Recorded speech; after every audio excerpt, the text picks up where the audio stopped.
forget COVID. The real pandemic's college. Absolutely. Get rid Yeah. of it.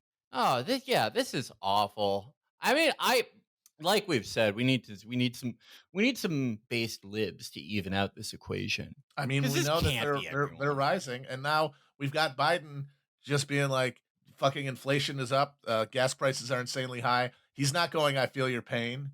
He's not going, "I'm so sorry that happened to you." He's going, "It's Putin's fault. What do you want? Isn't it funny how Suck it he's up." like the most competent politician with that like very tough problem? Because it's like, yeah, it's not a great answer, but like, it's like Russia, sorry, I can't do anything, is like a much better message than the thing I've seen every other Democrat do, which is like higher gas prices are a worthwhile price to pay to Yeah. defend Ukraine. Like, I cannot. That is like a parody of something a Democrat would say. Yeah. Like, oh, man, that sounds You're a like something good that you would. person for fucking spending half your paycheck on gas. So Was it's it like Yeah, it's actually good this is happening because it gives you a chance to be good. what the fuck is this? Like a George Takei said the other day that like, oh, like paying $8-10 of gas is just like something all Americans should be like glad to do to like stand in solidarity with Ukraine against Russia, or it's just like, I can imagine Americans doing that for like a week or whatever, but $10 a gallon is like, that's not going to Yeah. last very long. To the extent that anyone's willing to be like, fill up their tank and just be like, I salute you, President Zelensky. This is for you. And yeah. it's easy for Takai to say because the nutrient slurry vat that he floats around in to post from is absolutely petroleum product free. So he's not even paying for it. Yeah, he has no carbon footprint from posting Grumpy Cat all day. Yeah, no, I saw a poll like a week ago that was like, oh, 67% of Americans say that it's worth it to pay higher gas prices, to be in solidarity with Ukraine. And I bookmarked that because I am on a quest to show people how useless polls are.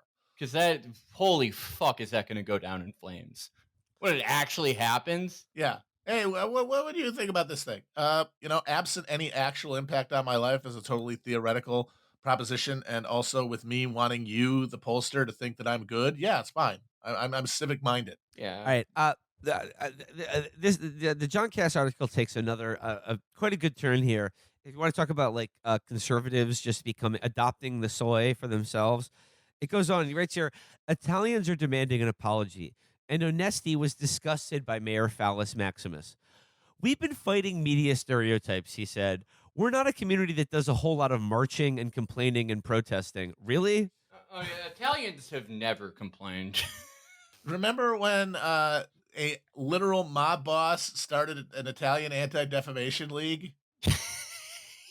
Oh yeah, no, Columbo, right? Yeah, And then got murdered at the fucking anti-Italian American defamation protest. mm-hmm. Yeah. Yeah. I like the idea of a mob boss who's annoying. It's pretty funny. So, Onesti, that's another topic for another time. But that was the fun. Yeah, that's a topic for another time about how Italians they don't do a whole lot of marching and complaining and protesting, unlike some other groups that we're going to talk about.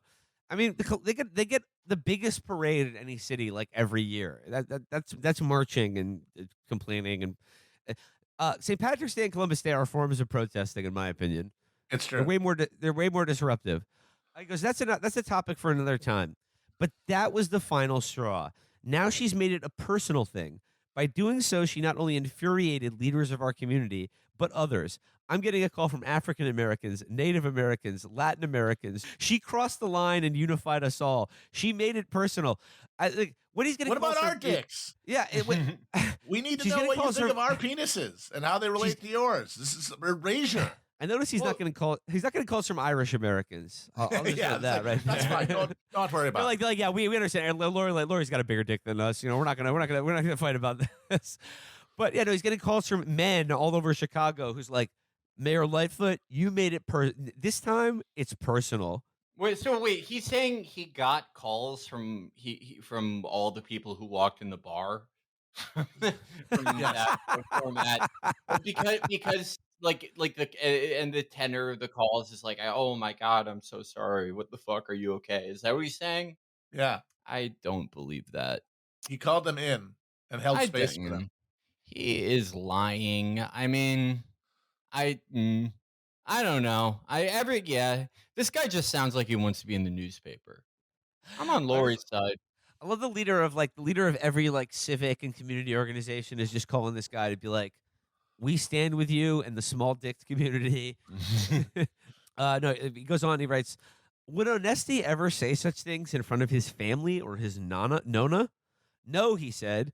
When he heard what the mayor had said, he first thought of his grandparents. "I was offended on behalf of my grandparents," Onesti said. "That might sound a little cheesy, but it's not. There has never been a time when I felt so insulted on behalf of them." Just the idea that Mayor Lightfoot is implying that this guy's grandfather wasn't blowing out the walls and filling and stretching his grandmother, that's fucking. I mean, she crossed the goddamn line. When I think about dicks and dick size, I think about my grandparents first and foremost. Yeah. Yeah, They I mean, came like, over. My grandparents came over to America on the Bang Bus. The bang boat when it arrives at Yeah. Ellis Island. everyone's just like so ungenerous though, and how they read anything, because it's always a contest to who can win the agreements, who deserves to be felt sorry for the most, even if it's like this guy who, Yeah. you know, his job, his like actual function of his job could probably best be described as like using pension money skim to like go on the world's worst cruises. But yeah, I mean, it's like everyone's so ungenerous and how they read it. Like she's saying, like I read it as like, yeah, it's even bigger than Italians. The Even stereotype bigger. being that they have like big, disgusting, like nitrate filled cocks with like fleshy pizza bubbles in them. They got that But big. braciole. Yeah, I mean, it's anecdotally, we've all heard it a lot, but I don't know. It said this is one struggle. All right, man. It's like, are we in new era? Because this story is nothing but cap. No more brother wars, only dick size wars. Yeah. But once again, I gotta say, I'm very proud of the Irish community for not getting in on this fucking pity party because Yeah. they've accepted. You got to know moved your on. They're not- limitations. They're, and I respect they're you not. for it. So sorry. Yeah, I mean, this if they realize, like, if you have a small dick, you just got to get good at lying. You have to be able to convince every woman you've ever been with that you just got out of the pool. I was just skipping ahead a little bit. She calls us fucking cowards in meetings, a Chicago Police Department commander said. And you're wondering if she'd ever talk about comparing dick sizes? Get real. She says anything, anytime to anyone because she thinks she can. That's who she is. Yeah, You've heard that's people. why you run for mayor. That's the point of running for mayor, to get to yell at people. There's nothing else you're going to do about it with the job. Yeah. The job of mayor is to be like, I would say that the closest thing we have to a Jesus Christ-like figure is mayors of major cities in America. Yeah. Because it's like, you have to die for your city's sins, which, Mhm. and by die, I mean, literally the second you get in office, your approval rating goes down to 20% and everyone hates you. Yes. He goes on, you've heard people say that she swears like a sailor. Well, I was a sailor, an able-bodied seaman on a merchant vessel, God. and I never heard such talk. I was, Oh my come god, this on, is such dude. Italian bullshit. Just no, like that's in not the that's middle John of, Cass saying that. oh, that's John Cass. Greek, John same Cass thing. was saying I was an Mediterranean able-bodied tricks. seaman. Yeah. His name should be John Cap. Yeah. Well, like, okay, this is such Greek bullshit. I'm sorry. John Cass is Greek. But okay, first, like, he was a merchant marine and he never heard guys talk about their dicks. He never heard crass language. Are you fucking kidding me? He's really going with this? But there is This one is an off week for him. But there is one benefit to christening her Mayor Phallus Maximus, because Onesti thinks my Latin is superb. Your Latin is amazing, he said. I just call her Mayor Lightfoot. Oh, that's Oh a my good God, one. dude, Jesus Christ. Like, it just, two guinea pigs talking to each other. two lobotomized apes just hitting a button to say hi to each other. Just go ready. He goes, skipping ahead a little bit. He goes, if Chicago isn't ready for an Italian mayor, Chicago isn't ready for a Greek mayor. I don't think the big money supporters of the white shadow like Greeks, but I don't really care. Let them enjoy what's left of their city after Mayor Phallus Maximus is really done with it. As St. Patrick's Day approaches, oh boy, here we go. Get the Mm. Irish involved here. We rely on the grace of the South Side Irish. Let's hope they intervene and support their Italian friends, because they could give the mayor a nice thick bar of Irish Spring soap to hold meekly in her mouth. As penance, she could keep repeating, "It's magically delicious. It's magically delicious," past her teeth holding the soap as if it were a mouthful of tasty Lucky Charms. Okay, that That is one of the weird. That is one of the strangest paragraph. Just No, no. No, that's just perverted, man. That's like I not think, even and by the way, if he's talking about like ethnic groups getting befriended and they're all calling him and saying like we stand with you, John Cash. Irish people, we are not some fucking leprechaun caricature, and we don't like Irish Spring soap. Get that bullshit out of here. I gotta say, this is the worst John Cass column I've ever read. it's really And I bad. have memories of reading John Cass in 1998 as a little boy. I heard my mom complaining about it, and I was curious when I saw the newspaper. This is the worst one.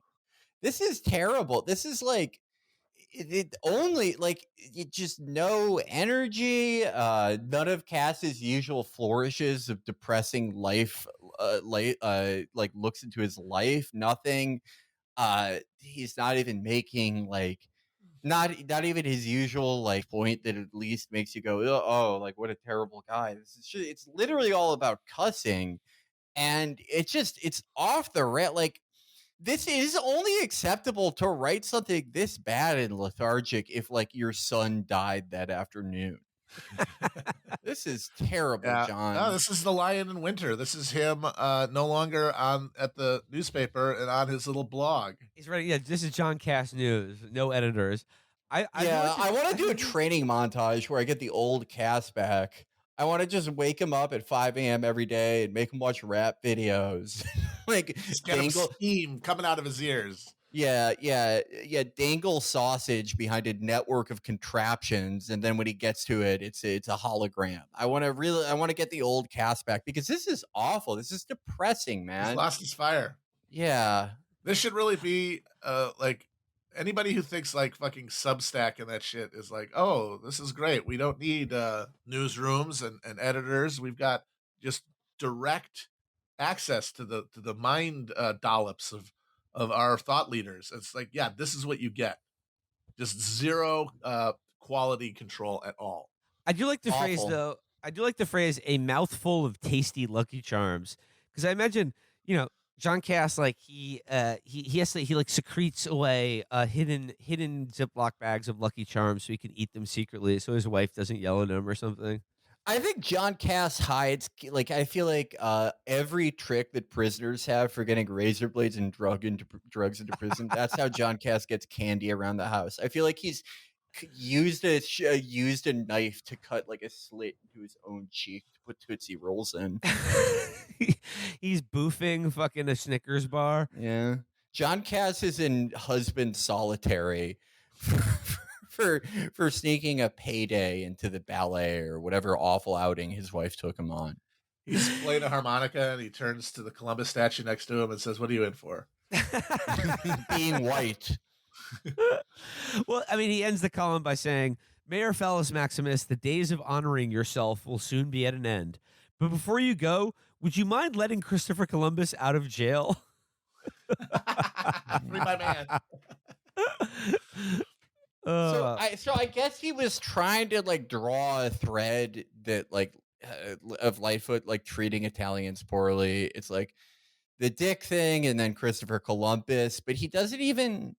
Yeah, this is just so low energy. Like, did his doctor tell him there's another food he can't eat today? Like, what the fuck is this? This is like, This is awful. He's either just started or is coming off SSRIs. Well, yeah, that does it for the almost a whole hour on Lori Lightfoot. But I do want to get to back in the New York groove. We got to talk about our boy Eric Adams. Felix, this is a story that I'm sure you'll be interested in. Headline: Eric Adams meets with the drill rappers whose music